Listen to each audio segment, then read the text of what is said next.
Hey everybody, this is the Sliders Review, and I'm here today to talk to you about Disney Plus Goosebumps has been canceled after just 2 seasons. I am not surprised. This was never Goosebumps. This was only Goosebumps in name. This show had 2 seasons and could never improve. And the second season is just terrible in my opinion, which I'm really shocked and surprised to find some people actually enjoyed it. There's only one person I'm totally cool with enjoying that show, and that's this one YouTuber who's like a little girl and she loved it. Like, okay, fine, whatever. You're a little girl. You don't know what the good stuff is like from like the 90s. So it's okay if you like it, but everybody else who was a Goosebumps fan in the 90s should know better and should know what Goosebumps look like. And it is not this. And all fans wanted was just books adapted. That's all we wanted. That's literally all we wanted. But instead, what we got is like teen YA drama with like goosebump monsters coming in, and it's like 95% teen drama and 5% goosebump stuff, and that just ain't gonna cut it. You know what I'm saying?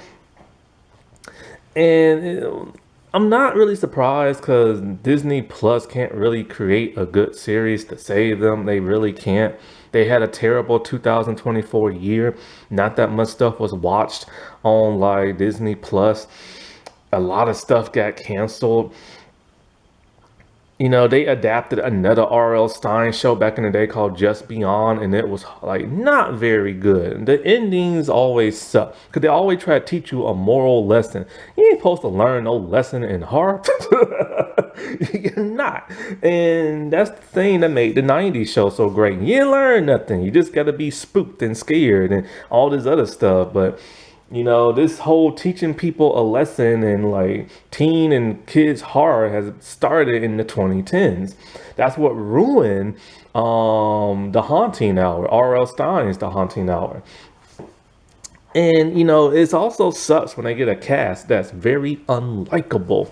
Plus, they forget the core basis of what Goosebumps is supposed to be. It's about kids and preteens being chased by monsters, not grown adults playing older teenagers in high school, going through a teen drama phase and then getting chased by like a monster and having their parents help them like, you know, be situated with the monster and solve the clues and all this other crap because the parents are somehow involved. 2 seasons of the same crap.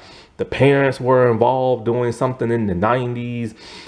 Something happened 20 something years later. The kids are now having to correct the mistakes the parents made.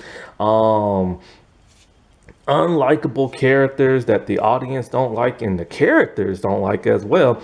Always bickering and stuff. Love triangles. Monsters not being adapted very well.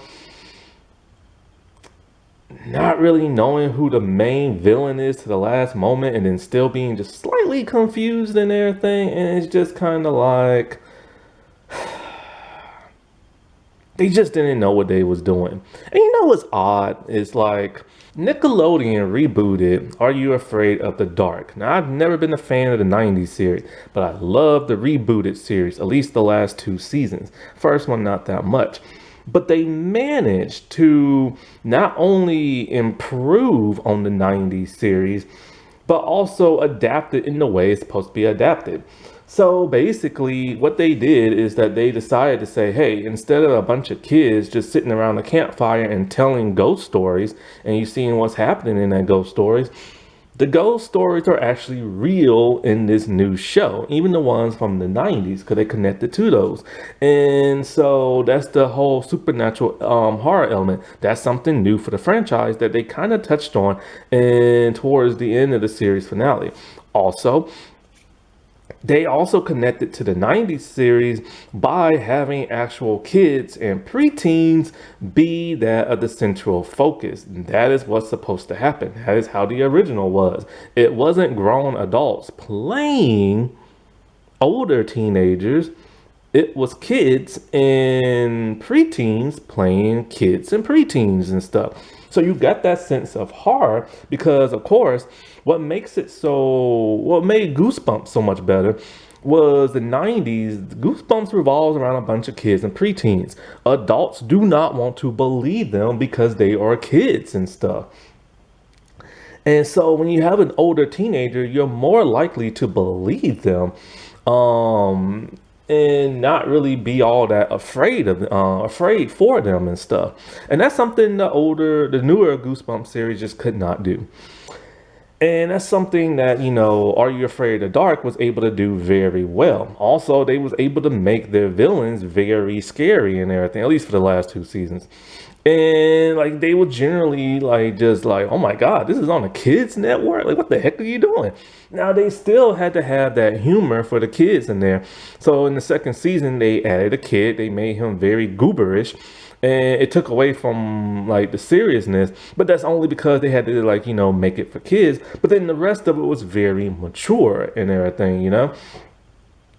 And that's just something that the newer Goosebumps series just did not know how to do. They had these older teenagers act like a bunch of kids and talk like kids at times. And they were just so goofy and annoying. It's just like, why am I supposed to root for you? I'm rooting for you to like get eaten by the monsters. And it's just Disney Plus literally has no idea what it's doing. I mean, after 2 weeks, people literally stopped talking about this show, and I kid you not. Nobody in the trades were talking about it. No online media sites were talking about it. People on YouTube stopped talking about it. People on Twitter stopped talking about it. It was in the top 10 on both Hulu and Disney Plus for like the first 2 weeks. After that, it dropped because nobody cared about this series and stuff. It just wasn't that good. Alrighty, well, I'll talk to y'all later. Bye.